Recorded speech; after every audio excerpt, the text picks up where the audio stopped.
Hello बच्चों, welcome to RJ's classes. Myself Raj Gaurav Singh. चलिए आज हम लोग बात करते हैं यकृत का। ठीक है, यकृत क्या होता है इसके बारे में हम लोग आज अच्छे से जानेंगे।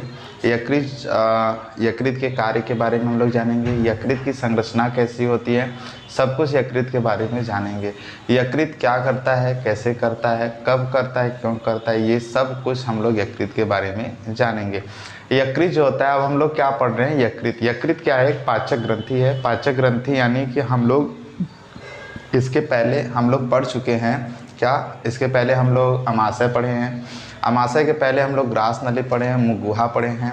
उसके बाद हमने जो स्टेप बाय स्टेप जो चीज़ें पढ़ रहे, जैसे अंतर्ग्रहण हो गया, भोजन का पाचन हो गया, तो हमने पाचन भी अभी क्रिया पूर्ण नहीं हुई है, अभी पाचन हम लोग का क्या हो रहा है, पाचन चल रहा है। पाचन में हम लोग क्या पढ़ रहे हैं कि पाचन में जो हमारा यकृत है, यकृत बहुत बड़ा रोल अदा करता है।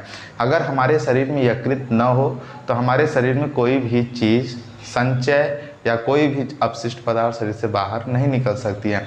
जो यकृत होता है यह मानव की सबसे प्रमुख अंग होता है। अगर कहते हैं अगर यकृत ही खराब हो जाए तो शरीर के सारी की सारी क्रियाविधि नष्ट हो जाती है, जिससे खराब हो जाती है और व्यक्ति की मृत्यु भी हो सकती है। यानी शरीर में कुछ भी जाएगा ना उसका पाचन होगा अच्छे से, न ही उस पदार्थ का संचय होगा हमारे शरीर में, तो कोई भी क्रियाएं जो है हमारे शरीर में नहीं हो पाती हैं।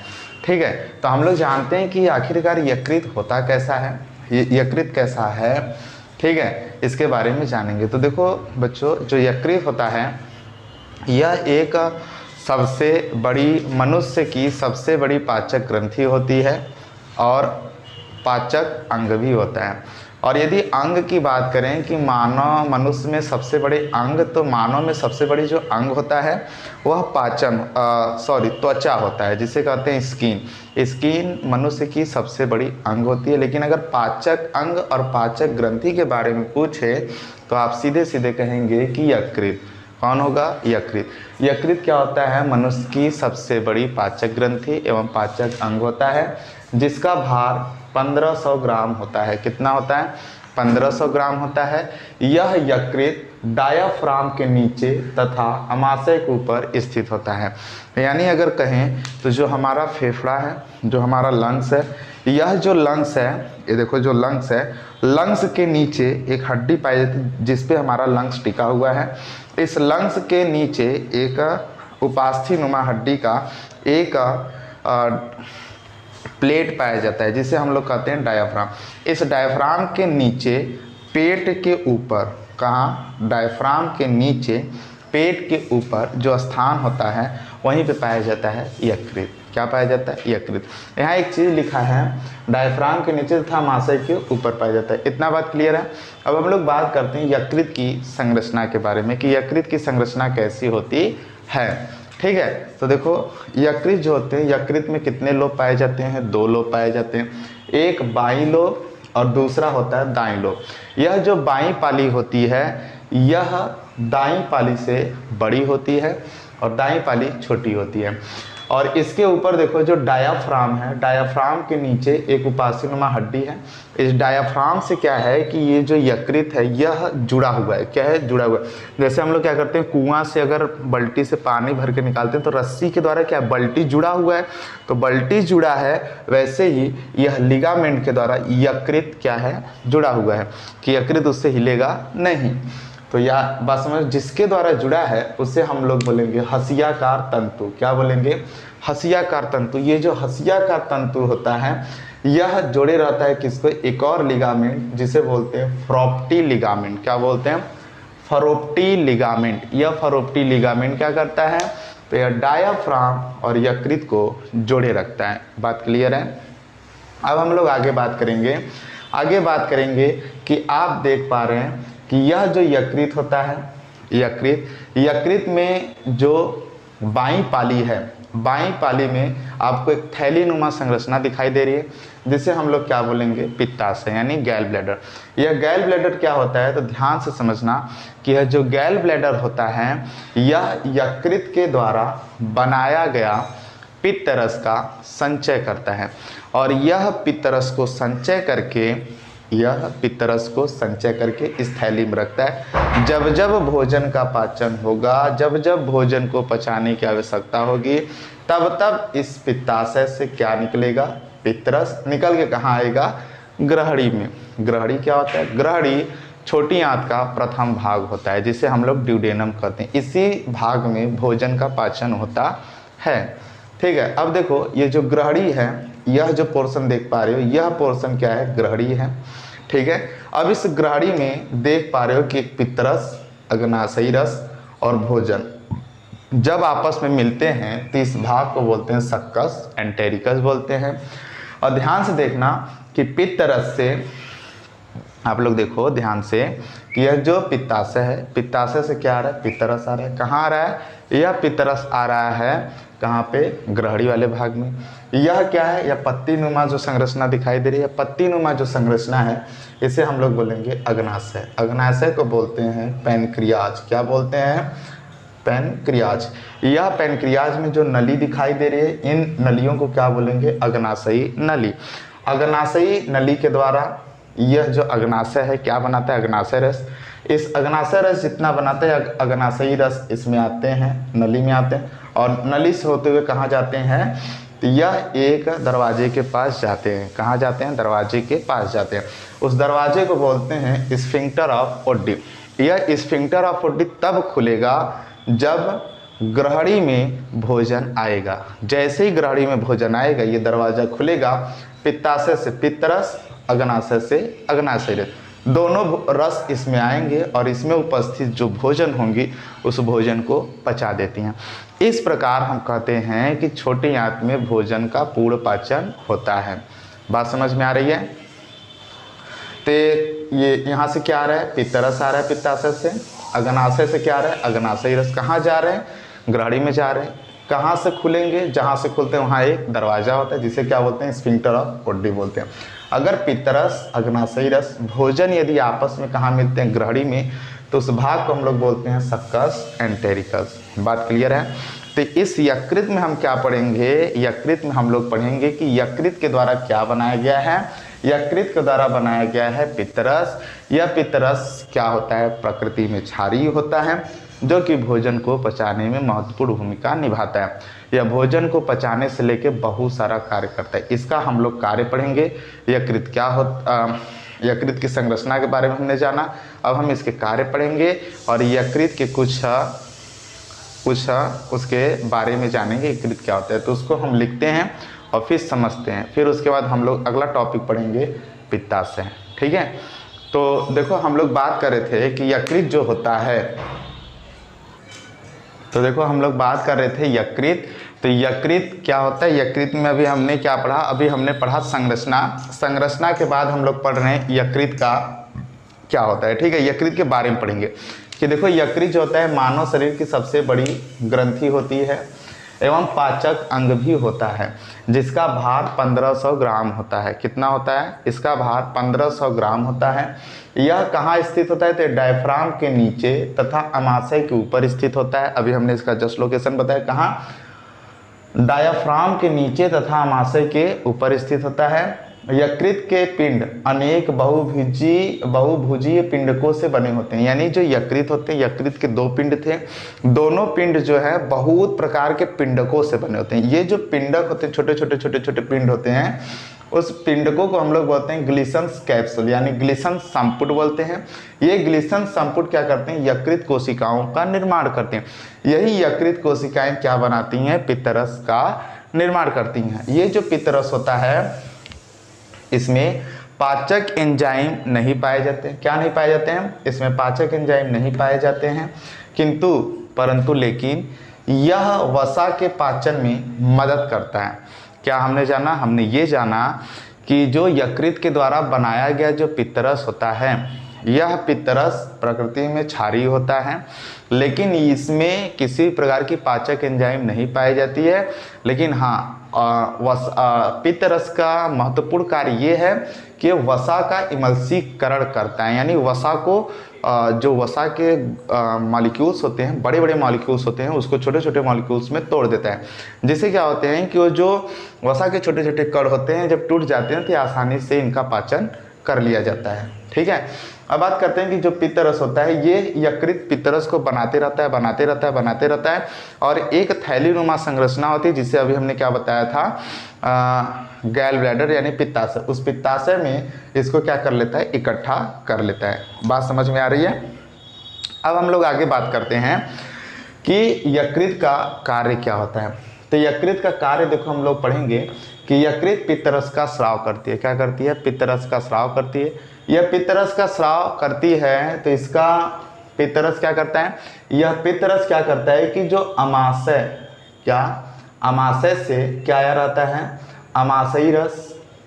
इस अमाशयी रस से क्या मिला रहता है, भोजन मिला रहता है। तो यह भोजन कैसा हो जाता है, यह भोजन अम्लीय भोजन हो जाता है। कैसा भोजन हो जाता है, अम्लीय भोजन। यह अम्लीय भोजन कहाँ प्रवेश करता है, तो यह अम्लीय भोजन प्रवेश करता है डिओडेनम में। कहाँ, डिओडेनम। तो डिओडेनम को हिंदी में बोलते हैं ग्रहणी, यानी छोटी आंत के प्रथम भाग में जब अम्लीय भोजन प्रवेश करता है तो यह अम्लीय भोजन को निष्क्रिय करता है। कौन क्या करता है, निष्क्रिय करता है। क्या कर देता है, निष्क्रिय। यानी कि जो अमाशय से अम्लीय भोजन कहाँ आता है, छोटी आंत के प्रथम भाग ग्रहणी में। इस अम्लीय भोजन के प्रभाव को यह पित्तरस क्या कर देता है, निष्क्रिय कर देता है। और दूसरी चीज़ ये कि यह वसा का, ये क्या करता है, यह वसा का इमल्सीकरण करता है। क्या करता है, इमल्सीकरण। ठीक है, इमल्सीकरण को हम लोग बोलते हैं इमल्सिफिकेशन। क्या बोलते हैं, इमल्सिफिकेशन। ये इमल्सिफिकेशन क्या होता है, तो इमल्सिफिकेशन का मतलब होता है कि लार्ज फैट मॉलिक्यूल, क्या लार्ज फैट मॉलिक्यूल को यह ब्रेक करता है, तोड़ता है।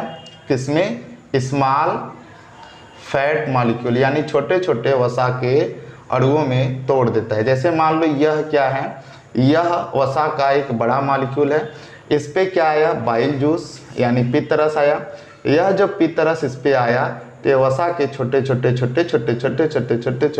कणों में तोड़ देता है। तो इस क्रिया को हम लोग क्या कहते हैं, इमल्सिफिकेशन यानी इमल्सीकरण कहते हैं। बात क्लियर है।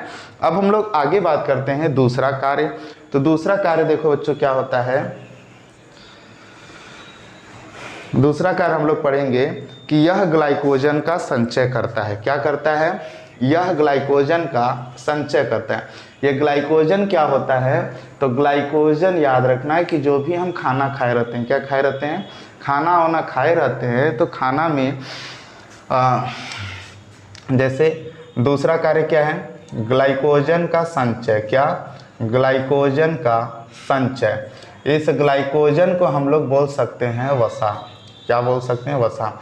अब बात करें तो अगर हम क्या करते हैं, भोजन करते हैं, तो भोजन करते हैं तो भोजन का पाचन होता है, तो पाचन होने के बाद हमारे शरीर में फाइनली क्या निकलता है, ग्लूकोज निकलता है।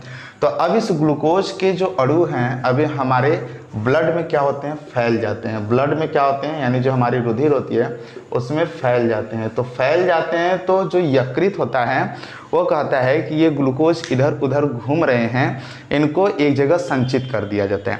जैसे कुछ बच्चे होते हैं ना, क्लास में जैसे जब पीरियड खाली रहती है तो छुछुआने लगते हैं, तो उसमें किसी एक्स्ट्रा मतलब बाहरी टीचर को भेजा जाता है कि जा तनी देख कि उस क्लास में कितने बच्चे छुछुआ रहे हैं। तो ससुरा जो उसमें रहते हैं, जो छुछुआते हैं ढेर, वो जब छुछुआने लगते हैं तो उनको जो बाहरी टीचर जाते हैं उसको पीट के लतिया के बैठा देते हैं, तो उनका छुछुआना क्या हो जाता है, बंद हो जाता है।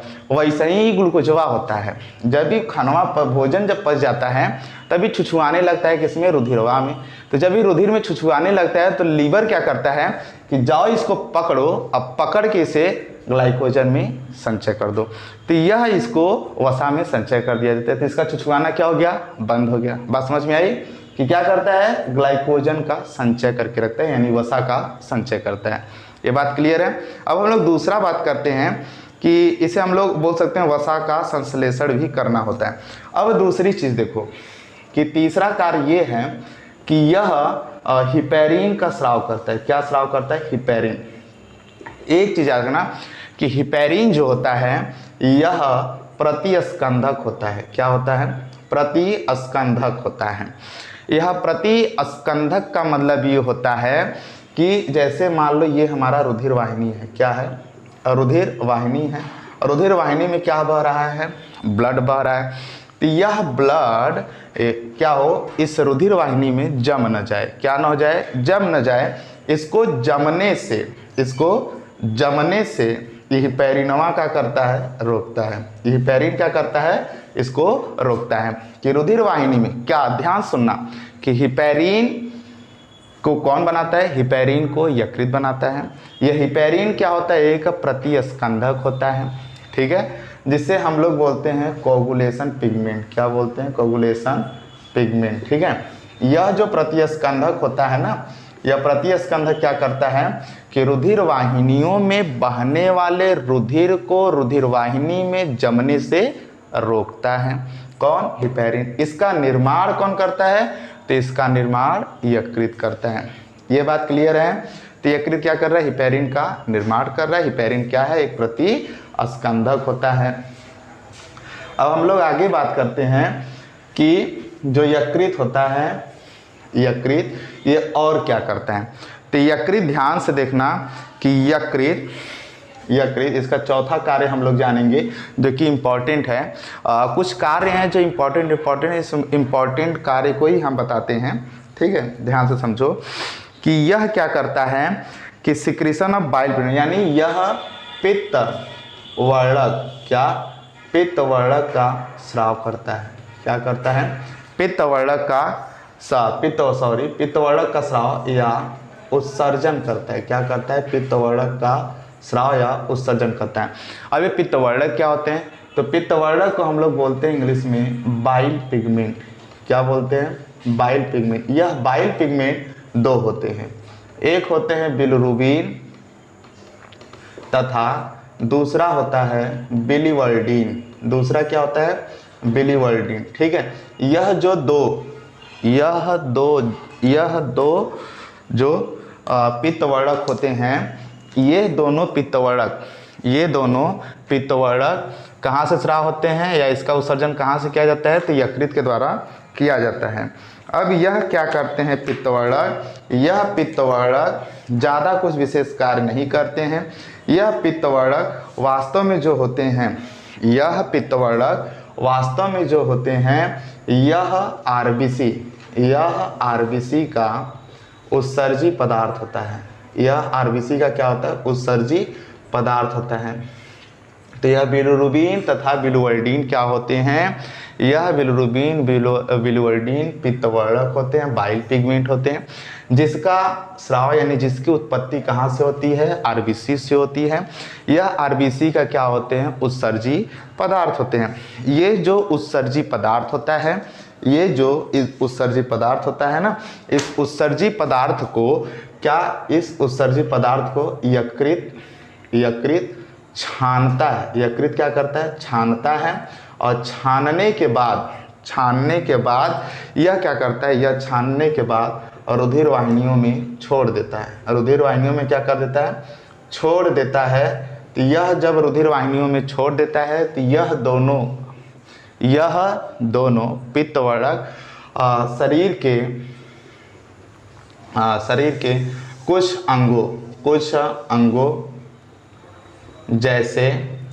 अंगों जैसे आँख हो गया, ठीक है, हथवा, तो आँख हथेली में जमा होने लगते हैं। क्या होने लगते हैं, जमा होने लगते हैं। जमा जब होने लगते हैं तो व्यक्ति का रंग क्या हो जाता है, पीला दिखाई देने लगता है। व्यक्ति किस रंग का दिखाई देने लगता है, पीले रंग का दिखाई देता है, जिससे वह व्यक्ति ग्रसित हो जाता है एक बीमारी से, जिससे हम लोग कहते हैं जॉन्डिस। क्या बोलते हैं, जॉन्डिस को हिंदी में बोलते हैं पीलिया। क्या बोलते हैं, पीलिया। कहते हैं देखा पियर मेघा उतराइल ह, तो पियर पियर मेघवा का उतराइल है, वो पियर पियर जो मेघा उतराइल है वो पीलिया से ग्रसित हैं। किससे ग्रसित हैं? पीलिया से ग्रसित हैं। तो पीलिया से ग्रसित अगर होते हैं तो क्यों होते हैं? क्योंकि उनके शरीर में पित्तवर्णकों की संख्या बढ़ जाती है। इन पित्तवर्णकों का उत्सर्जन यकृत नहीं कर पाता है, जिससे यकृत प्रभावित हो जाती है। तो पित्तवर्णक का उत्सर्जन कर ही नहीं पाएगा। जब पित्तवर्णक का उत्सर्जन ही नहीं हो पाएगा तो पूरे शरीर में क्या होते हैं? पित्तवर्णक फैल जाते हैं, यानी यो छुछुआए लगल। जब ये भी छुछुआने लगता है तो छुछुआते छुछुआते एक बीमारी बना देता है। वो बीमारिया को कहते हैं पीलिया। या पीलिया कैसे सही होता है? तो पीलिया की दवा ववा आ गई है मार्केट में। कुछ जैसे गांव में नज़र वजर झाड़ते हैं तो ऐसे झाड़ने से भी पीलिया सही हो जाता है। तो गांव की बातें हैं, तो सही हो जाता है। तो पीलिया का बहुत गहरी बीमारी है, बहुत खतरनाक बीमारी नहीं होता है। ये बहुत ही सिंपल बीमारी हो चुकी है अब। ठीक है, हमने क्या बताया? पित्तवर्णक का स्राव या उत्सर्जन कौन करता है? यकृत करता है। जब हमारे शरीर में इन वर्णकों का क्या होता है? पित्तवर्णकों की संख्या बढ़ जाती है तो यकृत छान के उसे बाहर निकालता है। लेकिन यदि यकृत प्रभावित हो जाती है, यकृत में किसी प्रकार की विकार हो जाती है, तो इन वर्णकों को छान नहीं पाता है, तो यह रुधिर वाहिनी में तैरने लगते हैं, यानी छुछुआने लगते हैं। जब ये छुछुआने लगते हैं तो बीमारी उत्पन्न कर देते हैं। उस बीमारी को कहते हैं पीलिया यानी जॉन्डिस। ठीक है, ये बीमारी सही हो जाती है जब यकृत आपका सही होने लगता है। तो ठीक है, अगला कार्य हम लोग पढ़ेंगे। अगला कार्य है 5वां। ये 5 कार्य अगर आपको याद रहेगा तो इससे भी आपका काम बन सकता है। ठीक है, हम लोग बात करते हैं 5वां, यूरिया का संश्लेषण। किसकी बात करेंगे? यूरिया का संश्लेषण। यह यूरिया का संश्लेषण क्या होता है? तो यूरिया का संश्लेषण का मतलब है कि जब हम क्या करते हैं? भोजन करते हैं। क्या करते हैं? भोजन खाते हैं। तो भोजन खाने के उपरांत क्या होता है कि भोजन में यूरिया भी होता है। क्या होता है? भोजन में यूरिया भी होता है। इस भोजन में उपस्थित जो यूरिया होते हैं इसका अवशोषण हमारा शरीर 0.0001% तक भी नहीं करता। अर्थात हमारे शरीर में यूरिया की एक रत्ती भी ज़रूरत नहीं है। तो जिनकी ज़रूरत नहीं होती है उसे हम लोग क्या कर देते हैं? लात मार के बाहर निकाल देते हैं। तो जैसे घर में कोई अगर प्रवेश कर जाता है, अगर कोई कुत्ता प्रवेश कर गया तो कहते हैं दूर रे, भाग रे, उसको भगा देते हैं ना। क्यों भगा देते हैं? क्योंकि उसकी आवश्यकता हमारे घर में नहीं है, तो कुत्ते को हम लोग भगा देते हैं। तो वैसे ही इसके अंदर जो यूरिया है, दिस इज कॉल्ड अ कुत्ता। तो यह कुत्ता जब हमारे शरीर में प्रवेश करता है जिसका नाम है यूरिया, तो हमारी शरीर डिस्टर्ब हो जाती है। दुर्रे मारे इसको क्या करने लगती है? भगाने लगती है। तो इस कुत्ते को क्या करते हैं? हमारा जो यूरिया होता है वह बैठा रहता है और उसको छान के शरीर से बाहर निकाल देता है। यानी किसके पास भेजेगा? किडनी के पास। किडनी क्या करता है? उसको छान के बाहर निकाल देता है। बात समझ में आई? तो यूरिया का संश्लेषण कौन करता है? यकृत करता है, और यकृत इस यूरिया को शरीर से बाहर निकाल देता है। और एक चीज़ आप लोग और याद रखिएगा कि यह जो यूरिया होता है, क्या होता है? यह यूरिया हमारे शरीर में अमोनिया के फॉर्म में होता है। किस फॉर्म में होता है? अमोनिया के रूप में होता है। यह अमोनिया क्या होता है? एक विशिष्ट विषैला पदार्थ होता है। कैसा पदार्थ होता है? विषैला पदार्थ होता है। ये इतना ज़्यादा विषैला होता है कि अमोनिया आफ्टर 2 मिनट, कितना? 2 मिनट में अमोनिया बदल जाता है यूरिया में। किस में बदल जाता है? यूरिया में। या यूरिया 2 मिनट में किस में बदल जाता है? अमोनिया में बदल जाता है। तो हमारा जो शरीर होता है, यानी जो यकृत होता है, उस यूरिया को किस में बदल देता है? अमोनिया में बदल देता है। लेकिन जैसे ही अमोनिया शरीर से बाहर आता है तो शरीर के बाहर आने पे ये अमोनिया क्या होता है? 2 मिनट बाद यूरिया में बदल जाता है। तो जब यूरिया में बदल जाता है तो फिर से अब यूरिया को कौन बनाएगा? अमोनिया। तो कहने का मतलब है कि जब आप बस स्टैंड, रेलवे स्टेशन जब आप जाते हो तो वहाँ पे आप नकिया दबा के निकलते हो, कितना बढ़िया महकता, ऐसे करके निकल जाते हो ना। क्यों निकल जाते हो? क्योंकि वहाँ की जो गंध है वो आपको पसंद नहीं है। तो गंध वहाँ पे क्या होते हैं? जो लोग बाथरूम करते हैं तो वहाँ पे क्या होता है कि उनके द्वारा क्या निकाला गया, उत्सर्जित पदार्थ यूरिया निकाला गया। वह यूरिया जो होता है वह जैसे ही शरीर से बाहर निकलता है 2 मिनट बाद वह किस में बदल जाता है, अमोनिया में बदल जाता है। अमोनिया क्या होता है, एक बहुत ही विशिष्ट पदार्थ होता है जो कि बहुत ही गंध युक्त होता है। तो इसी अमोनिया के कारण ही क्या होता है, बदबू देता है, यानी गंध निकलता है। बात क्लियर है। अब आगे हम लोग बात करते हैं लास्ट, मान के चलो लास्ट ही है।